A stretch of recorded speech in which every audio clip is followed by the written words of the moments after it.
ఓం నమ శివాయ. నమో కాళభైరవ. రాజశ్యామలాదేవి అయి నమ. విధాత టీవీ ప్రేక్షకులందరూ సుఖ సంతోషాలతో జీవించాలని మనస్ఫూర్తిగా కోరుకుంటూ మీ విశ్వసాయి గురూజీ. ముందుగా మీకు మొన్న ఆగస్టు 1 నుంచి 15 వరకు కూడా నేను రాశిఫలాలు ఇవ్వలేకపోయాను. కారణం మీ అందరికీ తెలిసిందే. ఒక క్షేత్రాన్ని, ఒక ఆలయాన్ని అద్భుతంగా నిర్మించుకున్నాం. పని ఒత్తిడి వల్ల, అలాగే వరాహి నవరాత్రుల్లో సామూహిక కుంకుమ పూజలు అద్భుతంగా జరిగాయి, అన్నప్రసాద సేవలవి. దీనివలన ఇవ్వలేకపోయాను. అయితే ఇప్పుడు 16 నుంచి 31 వరకు ఈ రాశి ఫలాలు ఇస్తున్నాను. తర్వాత ఇంకొక ముఖ్య విషయం ఏమిటి అంటే 12వ తేదీ ఆషాఢ అమావాస్య బుధవారం నాడు ప్రదోష వేళలో మన ఈ క్షేత్రంలో ఎప్పటిలాగే శ్రీ రాజశ్యామల సమేత మహాకాళభైరవ మృత్యుంజయ హోమం జరుగుతుంది. మీ అందరికీ తెలిసిందే. ఎవరికైతే తీరని కష్టాలుంటాయో, అనేకమైన సమస్యలతో సతమతం అవుతూ ఉంటారు. ముఖ్యంగా వ్యాపారాల్లో కూడా కనుదృష్టి ఉంటుంది. ఉద్యోగస్తులు కూడా చాలా ఇబ్బందులు పడుతూ ఉంటారు. వైవాహిక జీవితంలో సమస్యలు ఎదురవుతూ ఉంటాయి. అలాగే వివాహ ఆలస్యం కూడా జరుగుతూ ఉంటుంది. ఇంకా విదేశీయానం, ఇలా అనేక సమస్యలతో సతమతం అవుతున్నటువంటి ప్రతి ఒక్కరికి ఈ హోమం అద్భుతంగా మీకు ఉపయోగపడుతుంది.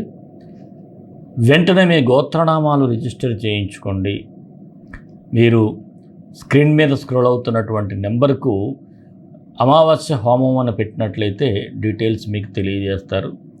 అలాగే మన క్షేత్రంలో ఈ నెల అమావాస్య నుంచి భక్తులకు అన్నప్రసాద సేవ కూడా ఉంటుంది. ఈ అన్నప్రసాద సేవలో కూడా మీ వంతు సహాయాన్ని అందించటం చాలా శ్రేయోదాయకం, మీకు చాలా మంచిది కూడా. అలాగే ఎప్పట్లాగే మీకు ప్రసాదాలు అవి ఇంటికి పంపించడం జరుగుతుంది. హోమ ప్రసాదం, హోమ విభూతి అన్నీ కూడా, హోమరక్షతో పాటు. అలాగే మరొక ముఖ్య విషయం ఏమిటి అంటే 13 నుంచి శ్రావణ మాసం ప్రారంభమవుతుంది. ఈ శ్రావణ మాసంలో మంగళవారం, మొదటి మంగళవారం నుంచి మంగళగౌరి సామూహిక కుంకుమార్చనలు, వ్రతాలు ప్రారంభమవుతాయి ఇక్కడ. ఇందులో మీరు ప్రత్యక్షంగా పాల్గొనవచ్చు, లేదంటే పరోక్షంగా కూడా ఎవరైనా పాల్గొనవచ్చు. ఈ కుంకుమ పూజలు చేసేటప్పుడు కూడా భక్తులందరికీ కూడా అన్నప్రసాద సేవ ఉంటుంది. ఇక ముందు మంచి కార్యక్రమాలు, మీ అందరికీ ఉపయోగపడే కార్యక్రమాలు మన క్షేత్రంలో చేస్తున్నాం. చాలామందికి పాజిటివ్ రిజల్ట్స్ కూడా వస్తున్నాయి. చాలా ఆనందంగా ఉంది. ప్రతి ఒక్కరూ కూడా బాగుండాలని మనస్ఫూర్తిగా కోరుకుంటూ మరి రాశి ఫలాల్లోకి వెళ్ళిపోదాం. వెళ్ళే ముందు ఇంకొక చిన్న మనవి ఏమిటి అంటే, మన ఛానల్ని ఎవరైనా సబ్స్క్రైబ్ చేసుకోకపోతే సబ్స్క్రైబ్ చేసుకోండి. అలాగే మన రాశి ఫలాలు మీకు తెలిసినటువంటి స్నేహితులకు, బంధువులకు వాట్సాప్ గ్రూపుల్లో షేర్ చేయండి. 10 మందికి తెలియజేసి ఆ భైరవుడు, అమ్మ రాజశ్యామలాదేవి అనుగ్రహాన్ని పొందండి. ప్రతి ఒక్కరూ కూడా ఒక లైక్ ఇవ్వటం మాత్రం మర్చిపోవద్దే. మరి రాశి ఫలాల్లోకి వెళ్ళిపోదాం. కన్యా రాశి ఆగస్టు 16 నుంచి 31 వరకు ఈ రాశి వారికి సూచనలు, సలహాలు. అయితే ముందుగా ఈ శని వక్రగతి ఫలితాలు ఒకసారి చూద్దాం. జూలై 27 నుంచి డిసెంబర్ 11 వరకు, అంటే 138 రోజులు శని వక్రగమనంలో మీనరాశిలో, అంటే సప్తమ స్థానంలో సంచరిస్తూ ఉంటాడు. ఈ సప్తమ స్థానంలో శని వక్రంలో ఉండటం వలన వ్యాపారంలో ఎవరైనా జాయింట్ బిజినెస్ చేసినట్లయితే చాలా జాగ్రత్తగా ఉండాలి. అయితే మీకు రాజకీయంగా చేసే ప్రయత్నాలు ఫలించే సూచనలు ఉన్నాయి ఎవరైనా రాజకీయ నాయకులకు. అలాగే ఖర్చుల విషయంలో కాస్త రుణానికి వెళ్ళేటువంటి సూచనలు కూడా ఉన్నాయి. వ్యాపారాలు చేసిన వారు మాత్రం మీరు తగినంత కృషి చేయకపోతే వ్యాపారాల్లో పోటీ ఎక్కువగా ఉంటుంది. ఆ పోటీని ఎదుర్కోవడం కూడా కష్టం అవుతుంది. అందువలన చాలా జాగ్రత్తగా ఉండాలి. అలాగే జీవిత భాగస్వామితో కూడా కాస్త సానుకూలంగా ఉండాలి. అలాగే ఈ రాశి వారికి ఈ పక్షం రోజులు ఎలా ఉంటుందంటే, కొత్త నిర్ణయాలు తీసుకుంటారు, కాకపోతే ఆలోచించి తీసుకోవాలి. ఆవేశంలో మాత్రం నిర్ణయాలు తీసుకోకండి. అలాగే ఆర్థిక సమతుల్యత దెబ్బతినేటువంటి సూచనలు ఉన్నాయి కాబట్టి చాలా జాగ్రత్తగా కేర్ఫుల్గా ఉండాలి. మీరు గతంలో కొన్నటువంటి స్థిరాస్తులు ఇప్పుడు విలువ పెరగటం, దానివలన కూడా కాస్త లాభపడే సూచనలు అయితే ఉన్నాయి. అలాగే మీ శత్రువుల మీద మీరు పైచేయి సాధించాలనేటువంటి ప్రయత్నాలు గట్టిగా చేస్తారు. వారిని పోటీలో ఢీకొని మీరు విన్ అవుతారు కూడా. అలాగే ఎవరికి షూరిటీ సంతకాలు మాత్రం పెట్టకూడదు. ఎవరికైనా మీరు ఏ రుణం కోసం కానీ దేనికోసం కానీ షూరిటీ సంతకం పెట్టినట్లయితే తర్వాత ఇబ్బంది పడే సూచనలు ఉన్నాయి. అలాగే విదేశీ పర్యటనలో ఉన్నవారికి అనవసరమైనటువంటి ఖర్చులు వస్తాయి. అలాగే డబ్బు కూడా వృధా అవుతూ ఉంటుంది. గృహ నిర్మాణ ప్రయత్నాలు చేసేవారికి కాస్త ఆలస్య సూచనలు అయితే ఉన్నాయి. అలాగే రుణాలు తీసుకోవటం ఇవ్వటం కూడా రెండు అంత మంచిది కాదనే చెప్పాలి. ఎందుకంటే ముఖ్యంగా ఈ రాశిలో ఉన్న శుక్రుడు నీచపడి ఉన్నాడు. చాలా కేర్ఫుల్గా ఉండాలి. కోర్టు వ్యవహారాలు కూడా ఆచితూచి వ్యవహరించాలి, లేకపోతే ఇబ్బందులు ఎదురవుతూ ఉంటాయి. అలాగే కుటుంబ సభ్యులతో కూడా భేదాభిప్రాయాలు ఉన్నాయి. చాలా సంయమనం పాటించాలి, సహనంగా ఉండాలి. మాటల తోటాలతో కాకుండా మంచి మనసుతో సమస్యలని పరిష్కరించుకోవాలి. అలాగే కుటుంబ పెద్ద ఆరోగ్యంపై కూడా శ్రద్ధ పెట్టాలి, మీ ఇంట్లో ఎవరైనా పెద్దవాళ్ళు ఉన్నట్లయితే.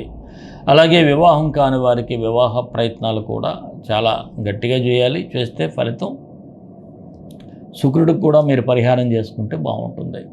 అలాగే నిరుద్యోగులకు అవకాశ సూచనలు అయితే కనిపిస్తూ ఉన్నాయి. రాజకీయ నాయకులకైతే మధ్యస్థంగా ఉంది, అంటే సాధారణంగానే ఉంది. అయితే మిమ్మల్ని అభిమానించే వారిని పెంచుకోవాలనుకుంటారు, కానీ శత్రువులు మీకు తెలియకుండా పెరిగిపోతూ ఉంటారు. జాగ్రత్తగా ఉండాలి. ఇక ఉద్యోగస్తులకైతే సాధారణంగా ఉంది. ఆలోచనలో స్థిరత్వం లేకపోతే పనులు కూడా ఆలస్యం అవుతాయి. గంటకొకలాగా ఆలోచించకండి. అలాగే ఏదైనా ఒక పని చేసేటప్పుడు ఫోకస్గా చేయండి. పై అధికారుల సపోర్టు పొందే ప్రయత్నాలు కూడా చేయాలి. ఇక వృత్తి వ్యాపారస్తులు కూడా పర్వాలేదు అనిపించుకుంటే వ్యాపారాలు నత్తనడక సాగినా నష్టాలైతే రావు. ఎందుకంటే అలా వేసిన ఒత్తికి పోసిన సౌరికి అన్నట్టుగా ఉంటుంది. అలాగే మెయింటెనెన్స్కి మాత్రం ఏ ఢోకా ఉండదు. ఇక నూతన పెట్టుబడులకైతే చాలా జాగ్రత్తగా ఉండాలి. మీ వ్యక్తిగత జాతకాన్ని చూపించుకొని ఏదైనా ఇన్వెస్ట్మెంట్ చేయడం మంచిది. భాగస్వామ్య వ్యాపారస్తులకు మాత్రం ఏదైనా ఒక అగ్రిమెంట్ చేసుకునేటప్పుడు స్పష్టంగా చేసుకోండి, మొహమాటంగా వదిలేయకండి. అది అలాగే షేర్ మార్కెట్ అయితే లాంగ్ టర్మ్ ఇన్వెస్ట్మెంట్స్కే బాగుంది. కళాకారులు చాలా శ్రమపడాలి. టీవీ, సినీ, ఇతర కళాకారులకి మాత్రం అవకాశాల కోసం ఆఫీసుల చుట్టూ తిరగాల్సినటువంటి పరిస్థితులు అయితే కనిపిస్తూ ఉన్నాయి. చిరు వ్యాపారస్తులకైతే స్వల్ప లాభాలే కనిపిస్తూ ఉన్నాయి. విద్యార్థులకు బాగుంది, పోటీ పరీక్షల్లో విజయం సాధిస్తారు. అందువలన బాగా చదవండి. ఎంత బాగా చదివితే మీకు అంత బాగుంటుంది. మరి ఆరోగ్యపరంగా చూసినట్లయితే కేర్ తీసుకోవాలి.